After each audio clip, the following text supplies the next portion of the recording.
Next guest here on Live Now from Fox. This is Congressman Representative Carlos Gimenez representing the great state of Florida. Thanks so much for joining us on Live Now from Fox. My pleasure. All right, so let's get right into it. The border bill that has now collapsed. You were strongly against it, and tell us your thoughts here as we're learning the news. I was against it because the president can control the border today. Snap his fingers, sign some papers, and he can actually, start to bring this border under control. And it would show some good faith on the president's part. He's been this border has been out of control since he started. That's 3 years now and counting. And I just don't believe that he is serious about controlling the border. And so, even if we sign some kind of a border deal, I don't think that this president is serious in following through with his word. So, just for those reasons, I was against it. Look, the president can do these 8 things like right now. Okay, he can end catch and release. He can reinstate the Remain in Mexico policy. He can enter into a silent cooperative agreements. He can end the parole abuses that he has. It's supposed to be on a case-by-case basis. He does mass paroles. He can detain inadmissible aliens. He can use expedited removal. He can rein in the taxpayer-funded benefits for illegal aliens, and he can issue a proclamation to suspend or restrict entry into the United States. He can do that like right now. He doesn't need us to do it. And so this whole argument that somehow he needs congressional approval or new laws to control the border is false. And by the way, Congress is also guilty of this. We have told the American people that, H.R. 2 can resolve all the problems at the border. They can't if you don't have a willing president. And we don't have a willing president. And so the president needs to restore order at the border. And the only way I believe that the border will be restored is with a new president, because this president has no intention of restoring order at the border. And I think some viewers want to know, too, why is it wrapped up in Ukraine funding and Israel funding? Why can't it just not be a solid border bill that you guys can vote on? Well, because I guess it was used by both sides as some kind of a, we got something you want and you got something I want. And so the president wants Israel and Ukraine money, and we want border protection and a border bill.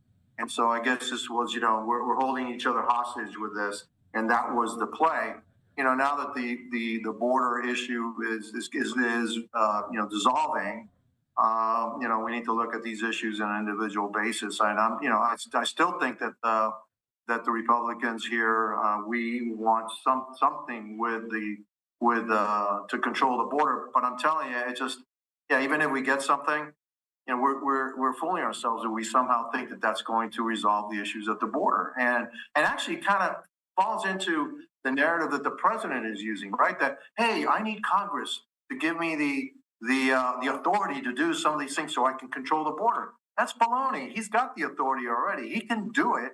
And so I think we're also falling into a trap by saying, he was right all along. He needed more authority in order to control the border. I just think it's just bad. I don't believe it. I don't believe he'll do it. And until he shows some good faith by implementing some of the things that I've just talked about, I don't think we should fall into that trap. And what do you think leaders in other countries think when they see what's going on in the border with the surge that continues day in and day out, and they see Congress on really both sides of the aisle fighting, can't find a solution, and the president doesn't seem to want to do anything either? What do you think those leaders in those countries think about our border? I think that they think that our border is porous, and it's absolutely porous. And they're right. It's completely porous. But it's got nothing to do with Congress. It's the president and his policies. He's the one that's opened the border. He's the one that's going to continue to keep the border open until, in his estimation, it no longer serves a political purpose. And then when that happens, he'll find the solutions to how to control the border, and maybe that'll happen just before the election. Who knows? You use it for political purposes. Look, the leadership around the world know exactly what we have in this president. It's not just about the border; it's about everything else. It's about our foreign policy. It's about commitment to our allies.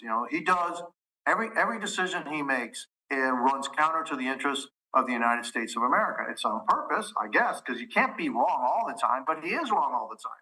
So the only way that you can explain it is that it's done on purpose. And so this president has been wrong on foreign policy for 40 years. Why anybody thought that all of a sudden becoming president he'd be right on foreign policy, it's beyond me. He continues to be wrong on foreign policy. It's just amazing that he's wrong on it 100% of the time. And I got to ask you too about your thoughts from the migrants in New York that beat up the police officer and then fled, and then they were apprehended in Arizona. It just seemed like it was going across the country. They were headed towards California. That was some of the reports there, but I just want to get your thoughts on that matter. Well, look, they should have never been allowed into the country. It's obvious that some of them were gang members. Some of them have tattoos from prisons, et cetera, that show that they were gang members. It shows that their Customs and Border Protection agents are overwhelmed. This is the result of mass parole. Remember, parole is supposed to be done on a case-by-case basis. I'm pretty sure that nobody, really interviewed, these migrants as they were crossing the border. Never really got good intelligence on them of what they were all about. And I'm sure that once they got to New York, they just got together with other gang members that were there before. Look, there's a gang called Tren from Aragua, which is from Venezuela. It's a notorious gang. I come from Miami. They're in Miami right now. They're in New York. They're in Chicago. They're all over the place. And they're gangs from all areas, from Venezuela, Colombia, and other parts, of Latin America and Central America, that are making their way, across the border, and then putting our cities and our citizens in danger. And here they are, and also the ludicrous laws that they have in New York. For God's sakes, you have people that are accused of beating up a police officer, right? Not only is it violent, but violence against a police officer, and you release them without bail. That to me is insanity also. So you have our insane border policies attached with insane local policy and local laws, and then you get what you get. And the fact that they were released and then they're booking their way over to California. Well, that's why wouldn't you expect that they were trying to get out of town? That's what I would do if I were a criminal. Get out of town and try to get away as far as I can. And lastly, what do you think the real reason is President Biden does not want to do what your suggestions are for the border right now to clamp down on it? What do you think the real reason is?